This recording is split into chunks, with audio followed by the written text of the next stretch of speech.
Your relationships, they thrive off communication. There's just no way around it. Whether it's your business partnership, your coworkers, your boss, your friends, your parents, your spouse, your partner, your friends. You can't communicate, you don't really have much of a relationship. Your ability to sustain healthy relationships depends on your ability to communicate. And I get it, sometimes we don't feel up to the task. Sometimes we are emotionally drained. Sometimes we don't have the words to express, to explain what it is that we're going through. Sometimes we need space. All valid, all important. I think it's important that we honor where we're at. I think that it's important that we honor where we're at individually, and also to have the courage and the capacity to meet others where they're at.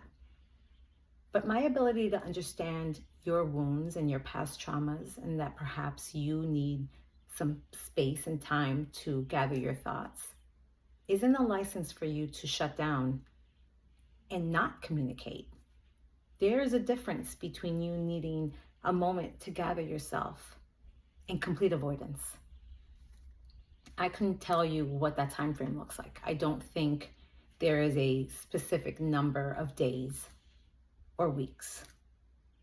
But I mean, once we start going into weeks and months without any communication, I don't know.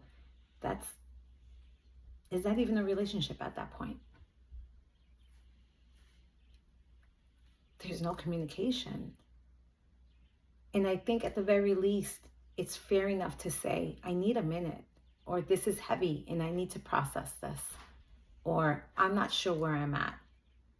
But even that is a solid form of communication. It's also transparent, and the right people, they'll honor that. And so wherever you're at in your journey, I do hope that you find the courage to convey your truth to others.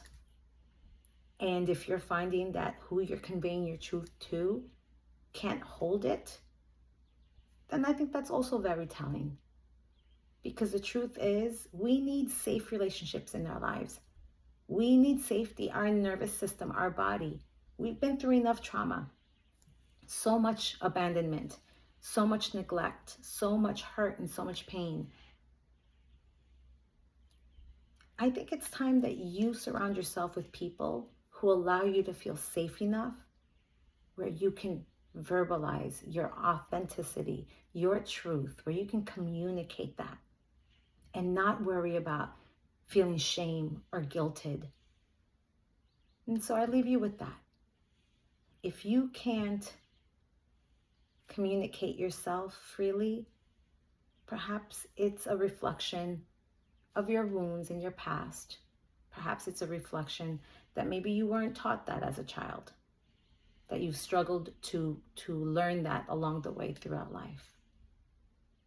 But maybe it's also a marker and an important indicator that you're not with the safe kind of people that foster that environment. And that's also worth reflecting on. So I love you, and I hope that wherever you're at in your relationships, I hope that you have the courage and the strength and the integrity, if it's a relationship that's worth healing and nurturing and protecting, to speak, to hold space for one another, to communicate. Because without that, I'm not really sure what you have. I'll talk to you soon.